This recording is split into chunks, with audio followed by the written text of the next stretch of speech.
All right. Good morning. I should say good afternoon, cyber friends. It's Midiman coming back at you again from Walker's Music with yet another motivation minute. Another motivation minute. We wanted to say we are happy to announce and everything that we Midiman is sort of back on track to a degree. Not 100% just yet, but real close. So we just saying that we want to thank God for life, health, and strength as much as it is, as well as it is. And also want to thank all of the cyber friends. Y'all all the ones that, you're the one that called to see how old Middleman was doing. I've also talked to some of my favorite people on the telephone, Pastor Brenda and Pastor James and Wilson out of Columbus. That not only I consider them as pastors, but also friends over the years. And we talk a lot, just trying to make certain everything's on the up and up and on the one-on-one. We just want to let everybody know that I told everybody a few weeks ago that I was embarking on another journey that I never really tried to write a symphony before. Out of all my college career, 6 years, 2 years at Andrew College, and then I spent another 4 years at Berry, all in music studies and business, music and business. And but I never did try to. I wrote a lot of other compositions, and for piano and voice and everything. I wrote a lot of that, but never did I try to attempt to write for the symphony. And I think that might have been because of the fact that you see, people. I didn't start music in early life. I started music later. Matter of fact, I was out of high school before I even took my first piano lesson. And that was in 1981. Halloween. I never will forget it. But I wasn't saved. But I was always into music though. I've been around music just about all my life because of the fact that my whole entire family, as far as from my great granddad, which I didn't get a chance to hear him play. But my great grandmom and a host of people that knew him, and they knew him as the guitar singing man. In other words, but I never did get a chance to hear him do any of that. Cause matter of fact, he passed away when I was 3 years old. I was going on 4. And he passed away in 1965, and I would have, and that was like June the 3rd, 1965.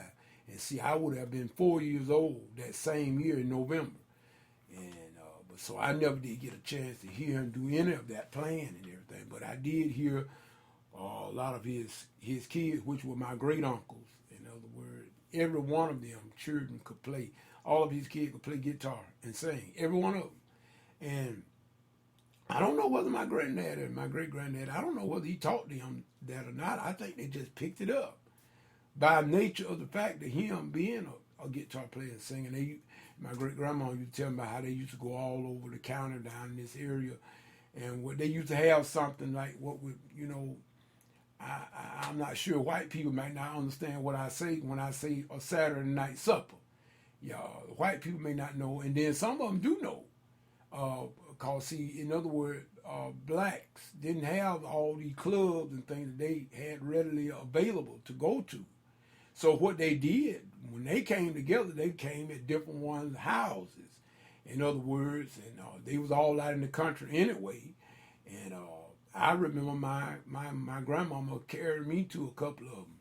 And what they would, everybody would get together, and that was their cafe. They would call them Saturday night suppers. Everybody get together and get, and my granddad was one of the main attractions. They get that guitar, and they get to singing, and they carry on. I mean, them things would go all night long.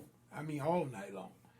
And so that's where that kind of come from. So this is how come I wanted to undertake, and I told Dr. Pepper, let me say that right for the people that don't know Dr. Pepper, because a lot of people think I'm talking about a cold drink.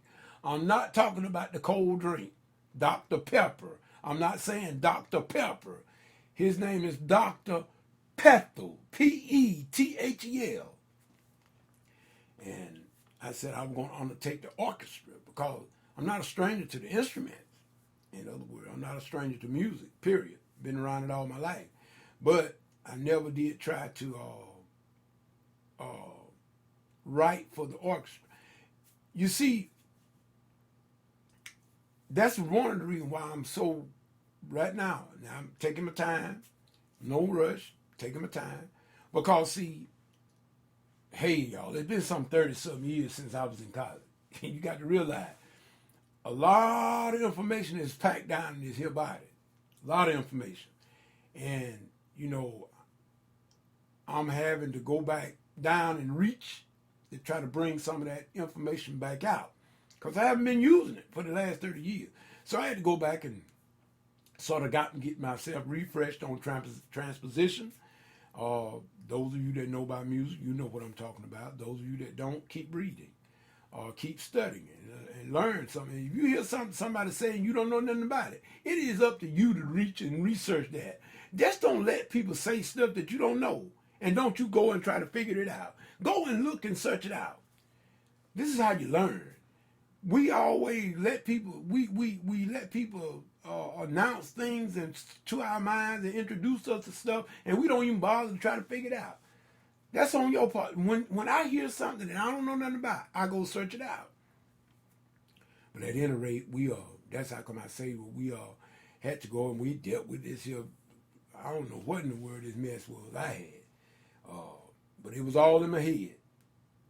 And so we are trying to go and bounce back and everything. And so now we matter of fact, really and truly, believe it or not, I've already got it figured out in my head what I'm going to do.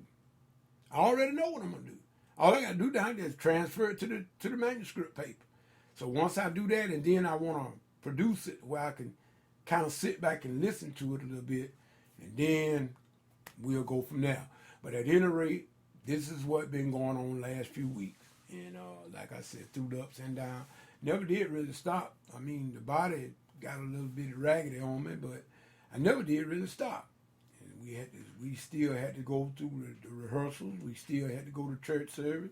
Never did stop. So, you know, you thank God for it as it is. So with that said, I just wanted to let everybody know we are yet going to do some things. And as a matter of fact, Pastor Brendan gave me some information, some knowledge, really, that's worth its weight in gold. In other words, we're gonna take heed to that. We got to take heed to it, y'all.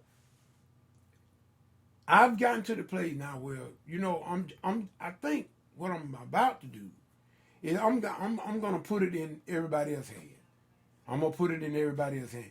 I mean, I go and I prepare myself to be a ready musician. I learn the song. Whatever song the choir members decide they want to sing, I go and I learn the song. If I don't already know them, I go and I learn them. I put them out on the CDs, and I give CDs to the members. I try to have them the CDs and everything. But, you know, it seems like none of that really making a difference to everybody. It seems like people taking advantage. They won't take advantage of it and everything. Then I just got to be, you know, I don't put my time in and everything. And, you know, we're going to stop that. I mean, from this day forward, I'm putting everybody on notice. I'm no longer gonna continue to do the thing the way it's been going on, business as usual. Now we're gonna change that. People gonna respect my time. You're gonna respect my time. If you don't respect it, I am, and I'm gonna start doing. You know, I mean, if you're not gonna put your best effort and your best foot forward, there ain't no sense of me working myself crazy to do stuff and it ain't to no avail. It ain't doing a bit of good. People don't want to rehearse and ain't gonna do it and won't sing it or whatever. You know, if you don't wanna, if like I said, I shouldn't have to prime you to serve God. That's your God. I try to do the best for mine. You should try to do the best for yours. So in other words, if it's not up to me to make y'all happy. Matter of fact, it's not my job to make nobody happy, period. But if I'm trying to do what I'm trying to do, in other words, I'm going making the effort. But if you don't take advantage of that effort, then you know you just automatically think that serve is going to always be there. I guarantee you, there's somebody wishing that they had what you got. Believe me, People always, believe me, there are some people that wish they had what you got. You just remember, when you don't respect what you have, and you don't recognize what you have, don't be surprised when it's gone. This is Midiman saying, whatever you get into, God ain't in it, best you come out of it. God gonna come to nothing. To the next video, next Bible study, peace and good day.